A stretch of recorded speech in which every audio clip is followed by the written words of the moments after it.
Well, a lot's happened in the last 24 hours, and it's quite mayhem in the markets. And I brought in our in-house judicial expert, Jim Welsh from Macro Tides, to discuss the court's blocking of the tariffs under the IEEPA, the International Emergency Economic Powers Act. And so, Jim, what should we expect moving forward? Well, I just want to clarify a little bit. I am a judicial expert, especially as it relates to different types of ice cream. All right. So let's get that out there up front. No, again, the bottom line here is President Trump, on a number of different fronts, has kind of been pushing limits.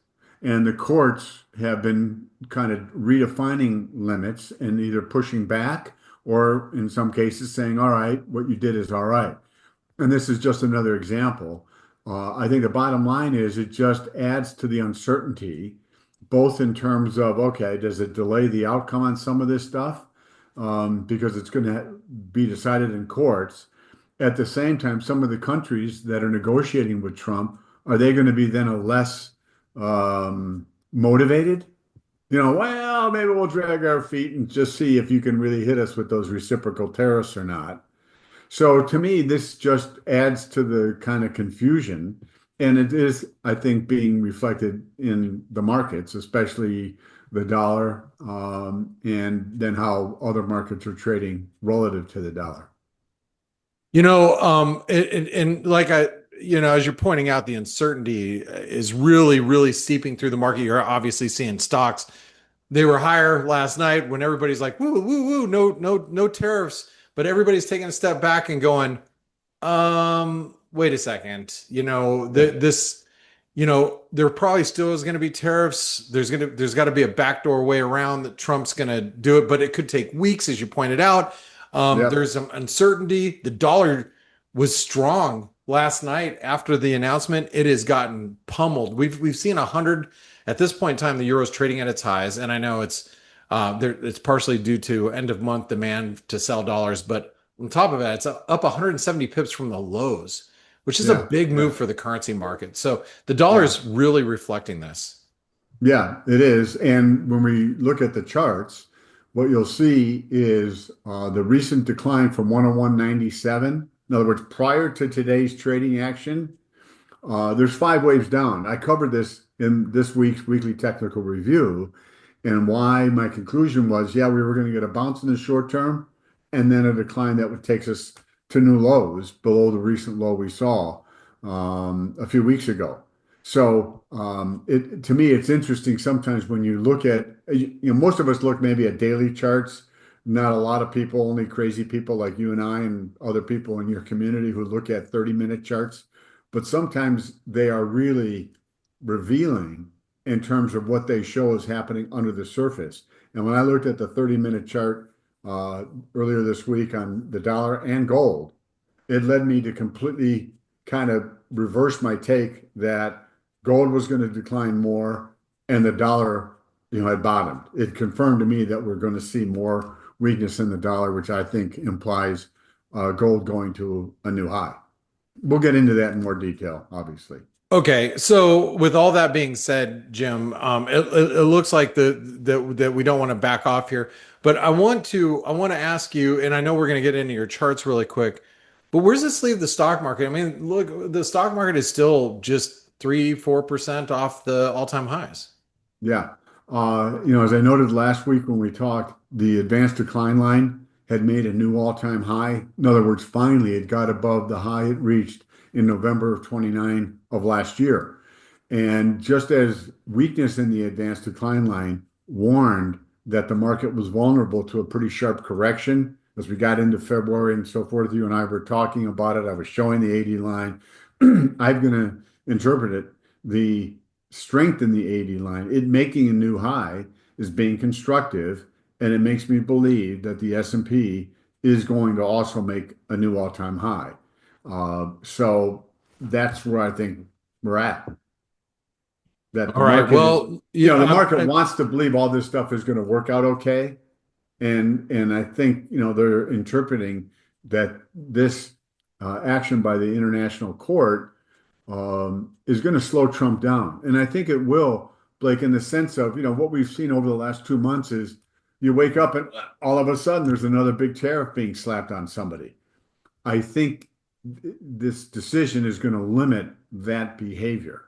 And in that regard, it should be somewhat constructive for the market. All right, constructive for them. Okay, well, I'm interested to see what your constructive actually looks like, Jim. So let's start off with some of Yeah. these charts that you brought us. All right. Well, last week, as you recall, I'm sure, I showed you a chart of the 30-year Treasury bond going back to, I don't know, late 1970s. And what it showed, and my conclusion has been for the last 2 years, is that a secular bear market had started in the US Treasury bond market. And when we talked last week, I said, hey, I've got this other chart I'm going to show you. So here is that chart showing yields in United Kingdom and Japan. And you can see this chart goes back to like, I think 1999-ish, and a well-defined decline in yields, not just in the US, but in the UK and Japan over the last 20 plus years. And then suddenly, as we got into 2022, yields broke above that declining trend line. And I showed the reciprocal. I was showing Treasury bond prices in last week's, conversation. And so, again, the import of all this is that I think Treasury yields and bond yields around the world are going to work their way higher in coming years. And that will have implications on economic growth, the valuation of equity markets, and so forth. So, what's happening in the US isn't isolated to just the US. Oh, gee, we have a deficit and a lot of supply. I mean, Germany, for instance, is going to really ramp up their government spending and blow out above the 3% rule that the EU has. In other words, deficits for each country in the European Union aren't supposed to get above 3% in any given year or above 60% in aggregate. Well, there's a bunch of countries that are above the 60% aggregate, and now Germany's kind of unleashing this, and part of it is to increase defense spending. So my point is some of the things that are happening in the US are being replicated around the world, and we know what's happening in Japan in terms of their yields. So this is a global phenomenon. It is, and this doesn't necessarily mean, Jim, we've seen it in recent years. Rise in yields, especially with the U.S., rise in yields is good for the dollar, typically speaking, but it depends why yields are going up. This is not growth reasons why the yields are going up. This is debts being piled on top of debt globally, and yields are going up. And so who is the beneficiary here? Is it the dollar or is it somebody else? I think the dollar is going to be the beneficiary over the next year. In other words, I do think the dollar is going to make a lower low than what we saw a few weeks ago, but that's going to complete the correction that began in October from the high in October 2022 when the dollar traded up to 114.78. It's had this huge big decline down to around 100, rebound up to 110, and now we're below 100 again. I think we're completing that correction, Blake. And it is a combination of things. Yes, there's going to be more supply driving yields up. The budget that was passed by the House last week will increase the deficit the next 2 years. So any fiscal restraint or concept of that has obviously taken a back seat. And Besson has talked about growth. So what we're seeing, I think, is, the administration is weighing growth more importantly, which does have some potential impact on inflation. So some of the dynamics are changing. And, to me, the chart pattern in the dollar suggests that, yes, the near term, we may see another 2 to 3% pullback. But then I think there's the potential for a 10% or more rally in the dollar. All right. Well, So I know you know, we're gonna get into your yeah, chart, so we should probably just move yeah, along with what you brought yeah. here. All What are right. we doing? Yeah, I know. I And know. this It's goes to, some of the things that have been hurting the bond market is interest expense. And in the June macro tides, what I'm covering is how the Fed manipulated the real funds rate, where it was negative for most of the last, well, since 2001. And that allowed Congress to spend a lot of money without repercussions in terms of interest expense. Well, once the inflation problem, blew up in 2022 and the Fed was forced to raise rates, you can see the impact it's had on interest expense. And over the next 19 months, between now and the end of 2026, there's $13 trillion worth of debt that's going to mature.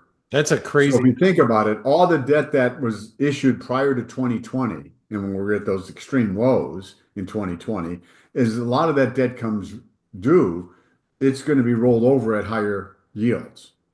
Now, about 25% of the debt is rolled over in short-term treasury bills. So But doesn't that suggest, Jim, that this chart is going to do this? I think it is going to move up, Blake. It's not going to move up as aggressively Okay. because the Fed cut the funds rate by 100 basis points, from I think September of last year, right? Yeah. And so bills that were issued, prior to the rates coming down short term, uh, that's generating less interest expense. If the Fed winds up cutting rates down the road another 100 points or more, that'll help. So what my point is, the mix between short-term paper maybe benefiting from lower short-term rates will offset some of the higher interest expense coming from longer dated paper that is going to mature especially in the next 19 months. So Wow. it is going to go up. It's just not going to do, like a rocket ship like we've seen. Yeah. Okay. All right. All right. Well, it's scary when you see that. It is. All right. So what is So I put this together obviously, and I had it, I think, in Monday's weekly technical review, days without tariff changes. And I was making fun of the fact that it seems like very frequently, and certainly last week on Monday, we had a big tariff announcement against the EU, 50% tariff. On Sunday, they call, and on Sunday afternoon, the tariff's gone. So it was kind of in jest. With the court ruling, this counter will actually go up. right?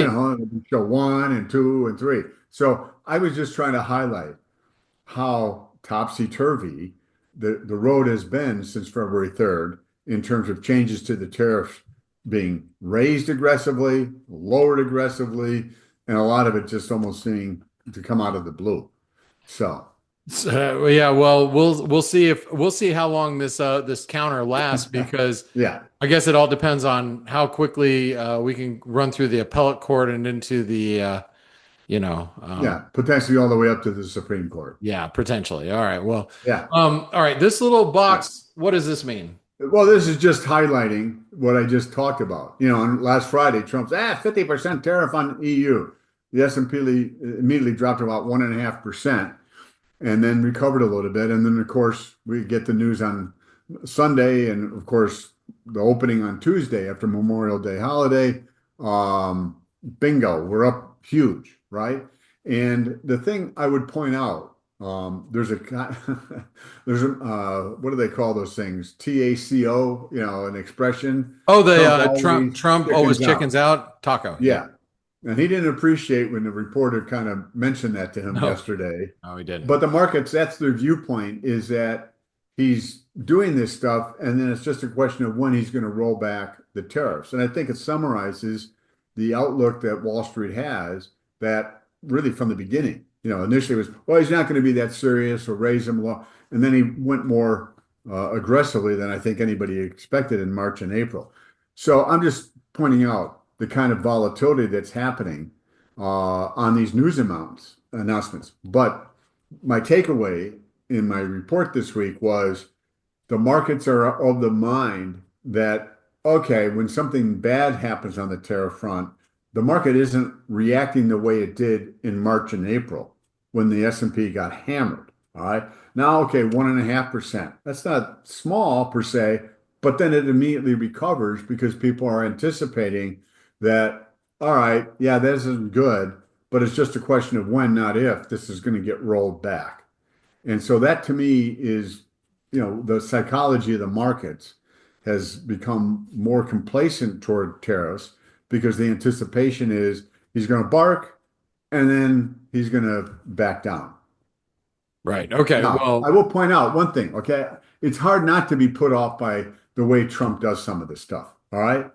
At the same time, if he hadn't done that on Friday, would the EU have called within 48 hours? Okay, now we really want to talk. Let's work to get a good deal. And I think if we're honest, the answer is probably not.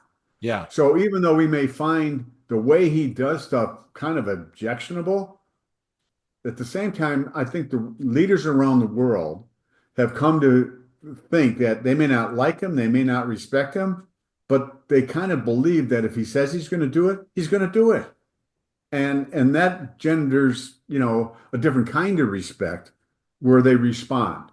So, It's I a think that, it's a very valid point. And that's why yeah, the whole taco thing, I had a discussion yesterday about it, Jim, and it's one of those things where it's like, man, he does not like to be made fun of. He does not like to be put down. He does not like to, yeah, he doesn't want people believing that Trump owes chickens out. And yeah, he may do something that at the expense of the US economy, the global economy, whatever, to make a point.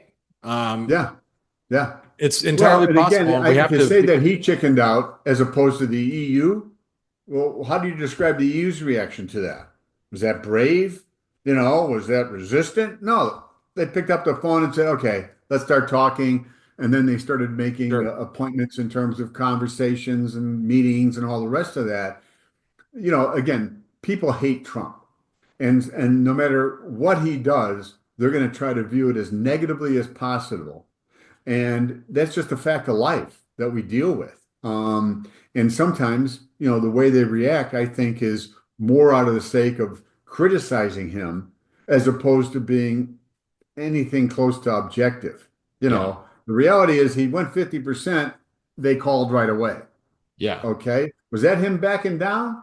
Really? Is that the way you're only going to see it? So, but that's where we are. Unfortunately, in this country, the polarization is so extraordinary.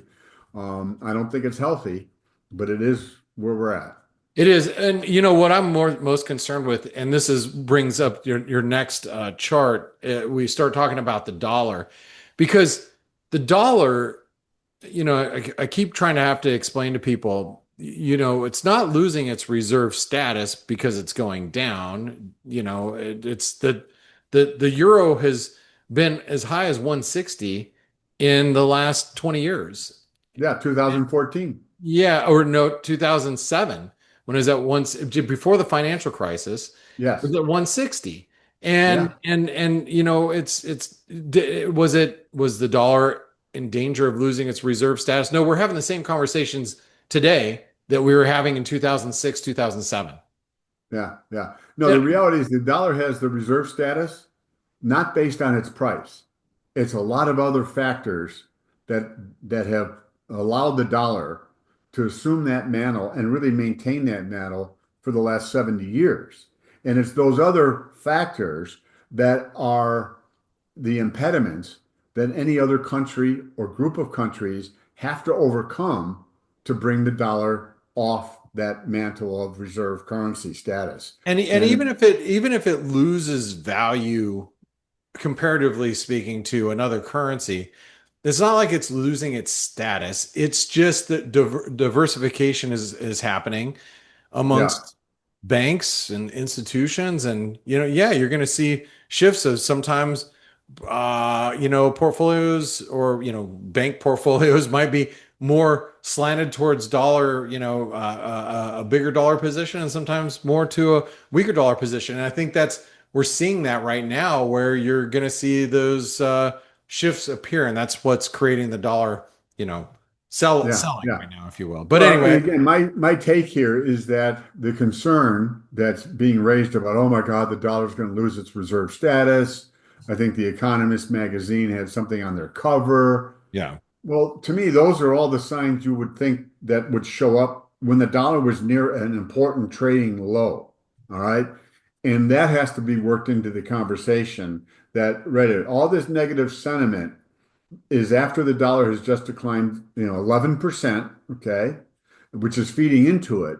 Sure. But it's all the more reason why, I will also rely on chart analysis to, weave that into the conversation. And so when I look at the dollar index, as I said earlier, and I've shown the chart from 2022 many times over the last few months, but the decline from 110 and change to me is going to be the end of this correction. And you can see in red, one, two, three, wave four ended at 101.97. And now we're in wave five. That's going to take the dollar index below 97.92. But once that happens, Blake, I believe the dollar will have completed this correction that started in October 2022. Now, let's go to the next chart because, earlier I was talking about looking at 30-minute charts. So, I am all going right. to do that. I'm just clearing up my drawings here. All right. Yeah, don't defame the masterpieces. All right. There you go. So, up there on the left under the W there is when the dollar hit 101.97 a couple of weeks ago. And you can see on the 30-minute chart, one, two, three, four, five. So that implied a bounce, which we got. But that five down is why in this week's weekly technical review, to me, this is confirmation that the dollar is on its way to a lower low in wave five. And And correct me if I'm wrong. If this is one, wait, this would be one, of two, three. five, Yeah, that's so two of five. And now we're in wave three of five. which is usually a pretty big move. Well, you look at the reversal you had, Yeah. that happened. At the same time, this is wave three within wave five, as opposed to wave three within three. So the dynamics of three within three is more powerful usually than three within five. But anyway, the point Okay. being is that five down convinced me that okay, it removed any doubt I had that the dollar was was not going to go down to make a new low. So to me, it was like, okay, it's going to a new low. And what does that mean in terms of gold? Well, Let me the get it. next Hold on. part, I'm almost there. Hold on. Hold on. man, Yeah, the my finger's off the operator. button. Here we go. All right, there we go. Yeah. Okay. So, when gold was trading up around 34.96, my expectation was we were going to see a pullback that would bring gold down near the blue trend line. It got within a few bucks of it when it dropped to 31.27. But as I noted last week, that was a three-wave decline. And so it was a question of, all right, is the decline over or not? And uh, when I looked at the 30-minute chart of gold, Oh, I'm coming. um, Hold on. yeah. Here we go. There we go. Okay. Cue up the And what chart. do we see? We see from 31.27, one up, two down, a little one, two, three, four, five for three, a pullback for four, and then the rally to 33.65 is five up. So if we can go back to the last chart, I'm Oh, sorry to shit. be doing this to you, buddy. I know I'm so demanding. Excuse me one second. You It know, takes me a minute to get to navigate all these. Here we go. All well, you're right. doing exceptionally well. Thank you. So the point being is you had a three-wave decline down to 31.27. That five wave up, in my mind, increases the probability that we're seeing wave one from 31.27 to 33.65 is wave one of the next advancing wave that will take gold to higher highs. And I had a target of 32.51. I actually was talking to Dale Pinkert yesterday afternoon, and we were talking about this stuff. And I said, okay, I think 32.50 is about where one would want to be looking to go long. Of course, it happened overnight trading. And then we see this strong reversal. So to me, what this chart is suggesting is we had one of five. We had a pullback to 32.51 last night for wave two of five. And we've begun wave three of five, which is going to take gold above 3,500. And so those two patterns by looking at the 30-minute on the dollar, 30-minute on the gold really gave me more conviction that the dollar is going to go lower and gold is going to a higher high. My Okay. bad. Sorry about that. Okay. I know. Now you're getting ahead of me, man. Yeah, yeah, my bad. Here's the S&P. Sorry about that. S&P. Okay. So, as I said earlier, the AD line made a new high. What this implies to me is that at a minimum, the S&P was going to rally above 59.68. That's what I put in this week's weekly technical review. And I think we're on that path. So, and potentially, we're this move up could take us above 61.47, which was the all-time high back in February. So again, the advanced decline line, the way these patterns are unfolding, implies to me that we're going to see the S&P continue to work its way higher, and sooner or later we're going to make a new all-time high above 61.47. All right. Well, so if this is four, we're looking for five somewhere up here. One of the things Yeah, you don't have on here, but RSI is actually it looks something like this. Well, actually it doesn't. I should do it each day. It looks something like this from here to here. It is divergent. So yeah, RSI is divergent, like right relative to where it here. was before. Yeah, Yeah, as this is making yeah. new highs, RSI was not. So, do you think that we can continue to correct, or we should put in our fifth wave should be Yeah, I mean, there? again, I didn't do this because we're going through a lot of charts today, but you can, okay, here's the interesting thing. Last night, the S&P futures got above 59.68 Yeah, by about their equivalent. So whatever the high was, last week on the S&P futures, they took that high out by 15 points. But by the time the market opened this morning, the futures were only up like 40 points. They had been up about 100. yeah, And so this is kind of weird in the sense that, okay, on the futures, I can basically say with last night's high, you got five up, and now you're going to get ready for a pullback. And the cash just didn't do it. yeah, So to answer your question, the way the futures were set up says we could have a pullback that does take the S&P below 57.67, and then you get to move up. yeah. It's weird to have the futures do something very much different than the cash. Right. But yesterday was or yesterday afternoon was kind of an extraordinary day. It was. I mean, the news happened after hours. I was moving the futures market, not the cash market. So yeah. Anyway, interesting stuff, Jim. Yeah, Your last chart is TLT. So what do you make? What do you do with bonds here? What do yeah, you do? yeah, yeah. Well, longer term, as I've talked, we talked earlier. I think bonds are in a secular bear market. I think yields are headed higher over the next bunch of years. Ultimately, I think the 10-year yield will get to 7.5% and maybe higher. So that's the bigger picture. On near term, when TLT dropped to that low of 83.29 on the daily chart, the RSI confirmed it relative to the low we saw at 85. So to me, Yeah, that this suggests, what Jim's saying is this confirmed that move. well, it's on the daily chart. This is a 2-hour chart, Oh, Blake, so it looks different, got on it, the got it, daily got it. Okay, chart, on that kind of, on the RSI stuff, I put a little bit more weight on daily charts than I would sure, on a 2-hour chart. that makes sense. So my point is you didn't get a positive divergence, which says, okay, you can rally here, but we're not going to probably, really blow to the upside here. Can TLT get up above 88.21, make a move to 90.21? Yes.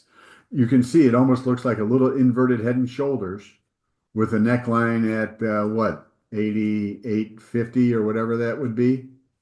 Let me put my glasses on so I can see this here. Some 86. So you get 86.50. Yeah, 3 points to 86.60 and you get 89.60. So to me, I think TLT has the potential to make a move back up towards that 90.21 area. I'm not convinced there's more in the tank beyond that. okay. One thing I'll point out, I mean, in the June letter, I'm talking about a lot of headwinds, and we've talked about some of them facing the economy. At the same time, last weekend, Blake, more than 3 million people passed through the TSA checkpoint. That's more than even going back to 2019 before the pandemic. Plus, people went to the movies last weekend. It set an all-time record box office last weekend of people going to the movies. So I'm going to interpret that anecdotal evidence or information that, all right, there's signs the economy is going to slow for a lot of different reasons, but it's not going to happen in the next few months if with those kind of dynamics going on in terms of consumers, traveling and, going to a movie and buying popcorn and everything else. It just doesn't jive. So that's another headwind, I think, for the market. And the other thing is, and again, this is in the June macro tides, looking at the real funds rate. So, because the funds rate is above inflation, and so monetary policy is modestly restrictive. And I went back to 1981 in a table, kind of going through some of this stuff. So the point being is the longer the Fed holds the funds rate where it's at, because they're concerned about inflation, the uncertainty about what's going to happen, that is a headwind for the economy. Sure. Because, the real funds rate is positive. And so, again, that's the reason why I still think we're going to see the economy slow. But near term, people going to the movies and flying as much as they did suggests that people are worried or concerned about the tariffs and everything else, but they're still out spending money. And so the bottom 50% are under the gun. The people in the top 50% of wage earners still have the wherewithal to go out spending, and they are. And they are, and it's still reminiscent of COVID lockdowns, and people are like, "I'm going to enjoy my life." Yeah. So Yeah. I mean, hey, the unemployment rate is still very low. Wage growth is still decent, and so they're worried about stuff, but, they have the wherewithal to spend. And I think the rollback in tariffs, we saw a huge jump in consumer confidence that came out yesterday from like 87 to 98, a big jump. Well, I think it coincided with Trump rolling back the tariffs back on May 9th, 12th or so. Like, oh, okay, that helps. And of course, the market rebounding hasn't, dimmed that either. That's helped. sure. Well, Jim, I love it that you put it together for us every week, and thanks for being on the ball, on the spot, Jim. Today, being our in-house judicial Expert. Wow. Appreciate that. And guys and gals, if you appreciate Jim's commentary, make sure you give him a like, comment down below, subscribe to the channel so you don't miss these weekly talks that I have with Jim. And actually reach out to Jim at Jim Welsh Macro at Macro Tides. Oh no, is that right? Jim Welsh Jim Macro Welsh Macro at Gmail. at Gmail. Yeah. Yeah, reach out and request the most current macro tides and say that you came from here, so he knows where you came from. Because people coming from Trader Summit get a discount. There we go. All right. Hey, well, Jim, thank you so much, and have a great Friday and the remainder of your weekend or your weekend, and we'll catch you next week. You got it, Blake. Thank you. Thank you. Hey traders, Blake Morrow here. Thanks for stopping by our YouTube channel. Don't forget to like, share, and subscribe to our channel. Also click the bell notifications so you do not miss any of our market-related trading analysis from some of the leading industry experts. Thanks for stopping by. We'll see you in the next video.